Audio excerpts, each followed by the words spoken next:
نحمده ونصلي على رسوله الكريم فأما بعد أعوذ بالله من الشيطان الرجيم بسم الله الرحمن الرحيم رب اشرح لي صدري ويسر لي أمري واحلل عقدة من لساني يفقهوا قولي السلام علیکم ورحمۃ اللہ وبرکاتہ۔ پروگرام آج کی نیکی آپ کی خدمت میں لے کے حاضر ہوئے ہیں۔ آج جس ٹاپک پہ ہم بات کریں گے وہ دین اسلام کا ستون ہے۔ اس کے بغیر مسلمان نہیں کہلایا جا سکتا۔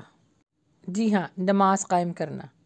اللہ سبحانہ و تعالیٰ نے قرآن پاک میں تقریباً 100 یا 92 دفعہ جو ہے اس کا حکم دیا ہے۔ اسلام کی بنیاد 5 ستونوں پہ رکھی گئی ہے۔ اس میں دوسرا ستون جو ہے وہ نماز قائم کرنا ہے، اور آپ بہت اچھی طرح اس بات کو جانتے ہیں کہ کسی بھی عمارت کو کھڑا کرنے کے لیے ستون کا ہونا بہت ضروری ہے۔ کوئی ایک بھی ستون اگر اس میں سے نہ ہو تو عمارت کھڑی نہیں ہو سکتی۔ نماز کی اہمیت اللہ سبحانہ و تعالیٰ نے قرآن اور حدیث میں اتنی زیادہ واضح کی ہے۔ نماز کا ذکر اللہ سبحانہ و تعالیٰ نے قرآن پاک میں جا بجا کیا ہے۔ اسی طرح حدیث میں اللہ کے نبی صلی اللہ علیہ وسلم کی حدیثیں آپ کو نماز کے متعلق بہت ملیں گی، تاکید، اس کی پابندی، اس کو کس طرح ادا کرنا ہے، اس کو کس طرح اپنے اوپر لاگو کرنا ہے، آپ کو ایک ایک حکم بہت واضح طور پہ ملے گا۔ نماز کی اہمیت اس قدر، اس سے زیادہ اور آپ کو کیسے لگ سکتی ہے کہ اللہ کے نبی صلی اللہ علیہ وسلم جب اس دنیا سے رخصت ہو رہے تھے تو بس ایک ہی چیز انہوں نے اپنی امتیوں کو اور اپنی لوگوں کو تاکید کی کہ نماز قائم کرو، نماز قائم کرو، نماز قائم کرو۔ نماز کتنی زیادہ اہمیت کی حامل ہے کہ حدیث میں اللہ کے نبی صلی اللہ علیہ وسلم نے فرمایا کہ جب تمہارا بچہ 7 سال کی عمر میں پہنچے، دیکھا جائے تو ابھی بلوغت کی عمر تو نہیں ہے 7 سال، لیکن نماز کی اتنی اہمیت ہے کہ جیسے ہی بچہ، انسان، بندہ شعور میں آ جائے، اپنی دنیا کو، ایٹماسفیئر کو دیکھنے لگے، جانچنے لگے، اچھے برا تھوڑا سا پہچاننے لگے، تو کہا کہ اپنے بچوں کو اپنے ساتھ نماز کے لیے کھڑا کرو، اور جب وہ 10 سال کے ہو جائیں تو تاکید کرو، سختی کرو، تاکہ وہ زندگی بھر نماز پڑھنا نہ بھولیں، کیونکہ نماز وہ واحد چیز ہے جس کے نہ پڑھنے سے اللہ سبحانہ تعالیٰ نے زندگی میں بھی بہت نقصانات رکھے ہیں۔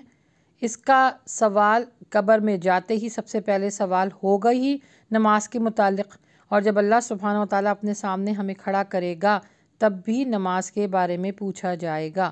یعنی زندگی سے لے کے موت اور پھر بعد کی زندگی میں صرف نماز اور نماز کا پوچھا جائے گا۔ سورہ بقرہ میں اللہ سبحانہ و تعالیٰ فرماتے ہیں وَأَقِیمُوا الصَّلَاةَ وَآتُوا الزَّکَاةَ وَارْکَعُوا مَعَ الرَّاکِعِینَ، اور نماز قائم کرو اور زکوٰۃ ادا کرو اور رکوع کرنے والوں کے ساتھ رکوع کیا کرو۔ اور سورہ روم میں آیت نمبر 31 میں اللہ سبحانہ و تعالیٰ فرماتے ہیں وَأَقِیمُوا الصَّلَاةَ وَتَکُونُوا مِنَ الْمُشْرِکِینَ، اور نماز قائم کرو اور مشرک میں سے نہ ہو جاؤ۔ ان کو بھی حکم دیا گیا تھا، جتنے بھی پیغمبر ہیں، نبی ہیں، ان کی امتوں کو بھی یہی حکم دیا گیا تھا نماز کا، لیکن وہ نماز نہیں پڑھا کرتے تھے۔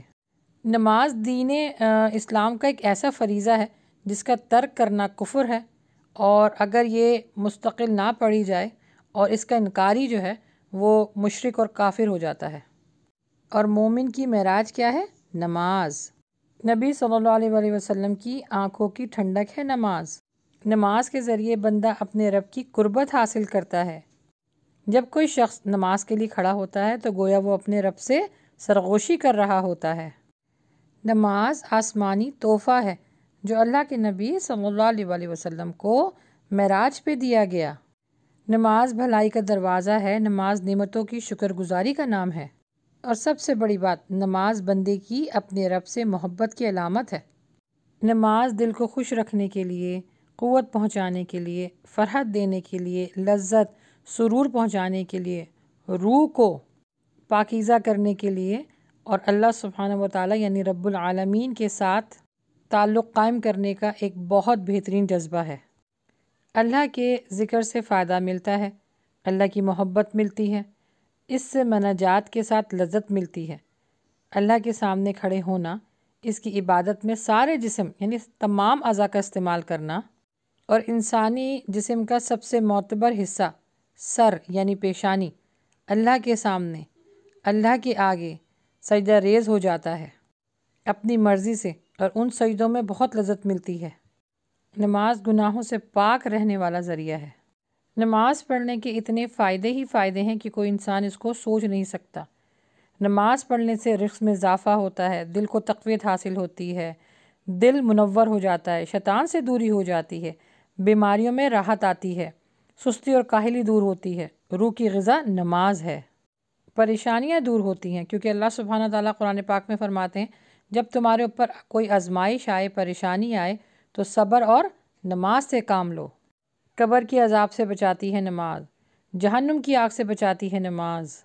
نماز جنت کی کنجی ہے، نماز نیکی ہے، نماز بھلائی کا دروازہ ہے، نماز بندگی کا اظہار ہے، نماز نبی صلی اللہ علیہ وآلہ وسلم سے محبت کا اظہار ہے۔ یہ انہی کی بدولت ہمارے اوپر صرف 5 نمازیں فرض کی گئی ہیں، ورنہ حکم تو ملنے والا تھا 50 نمازوں کا۔ تو جو لوگ نماز نہیں پڑھتے وہ اللہ سبحانہ و تعالیٰ اور نبی صلی اللہ علیہ وسلم کے سامنے کیسے کھڑے ہوں گے؟ نبی صلی اللہ علیہ وآلہ وسلم نے اپنی زندگی تک بس اسی کی تلقین کی ہے، کیونکہ جو لوگ نماز نہیں پڑھتے ہیں، لاپرواہی دکھاتے ہیں، وہ خود ہی اپنے لیے بربادی اور تباہی کا سبب پیدا کر لیتے ہیں، کیونکہ نماز چھوڑنا کفر ہے۔ نماز کا ترک کرنا نفاق بھی ہے، یعنی دل کی بیماری ہے، اور وہ بیماری ہے جو انسان کو جہنم رسید کر دیتی ہے۔ جو لوگ نماز نہیں پڑھتے ان کے لیے بہت سخت وعیدیں ہیں، ان کا دین میں کوئی حصہ نہیں، وہ شیطان کی بندگی کرتے ہیں، شیطان کے بھائی ہیں۔ جو نماز نہیں پڑھتے وہ بے سکون زندگی گزارتے ہیں۔ جو لوگ نماز نہیں پڑھتے اللہ سبحانہ تعالیٰ ان کی حفاظت بھی نہیں کرتا۔ ترک نماز تکبر کی علامت ہے، ترک نماز شفاعت سے محرومی ہے، اور جو لوگ نماز نہیں پڑھتے ان کا دل اللہ اور نبی صلی اللہ علیہ وآلہ وسلم کی محبت سے خالی ہے۔ تو سوچیں ایسے لوگوں کا ٹھکانہ نہ دنیا میں ہے اور نہ آخرت میں ہے، کیونکہ اللہ اور نبی صلی اللہ علیہ وآلہ وسلم کی محبت کی ریکوائرمنٹس، یہ تقاضا یہی ہے کہ نماز قائم کی جائے۔ اس کے بغیر محبت کا دعویٰ کرنا بیکار ہے۔ اور ایک اور بات اہم بتاؤں میں آپ کو کہ قرآن پاک میں آپ کو نماز پڑھنے کا حکم تو ہے، لیکن کس طریقے سے نماز پڑھی جاتی ہے یہ آپ کو صرف اور صرف حدیث کی کتابوں میں ملے گا۔ اللہ کے نبی صلی اللہ علیہ وآلہ وسلم کو وضو کا طریقہ اور نماز کا طریقہ حضرت جبریل امی نے آ کے خود سکھایا ہے۔ اسی لیے نماز کا طریقہ وہی اختیار کریں جس کی اللہ سبحانہ و تعالیٰ نے نبی صلی اللہ علیہ وآلہ وسلم کے ذریعے ہمیں تعلیمات دلوائی ہیں۔ صحیح بخاری میں اللہ کے نبی صلی اللہ علیہ وآلہ وسلم نے فرمایا، صلو کما رأیتمونی اصلی، جس طرح مجھے نماز پڑھتے دیکھتے ہو اسی طرح نماز پڑھو۔ نبی صلی اللہ علیہ وآلہ وسلم کے مطابق ہی نماز پڑھنا فرض ہے۔ اس خوبصورت شعر کے ساتھ میں اپنی بات ختم کرنا چاہوں گی کہ دنیا کی عمر میری اسلام میں ہو پوری، سنت پہ جان دے دوں بدعت نہیں گوارا۔ بس اللہ سبحانہ و تعالی ہمیں نماز قائم کرنے والا اور نیک اعمال کرنے والا بنائے، جہنم کی آگ سے بچائے، آمین۔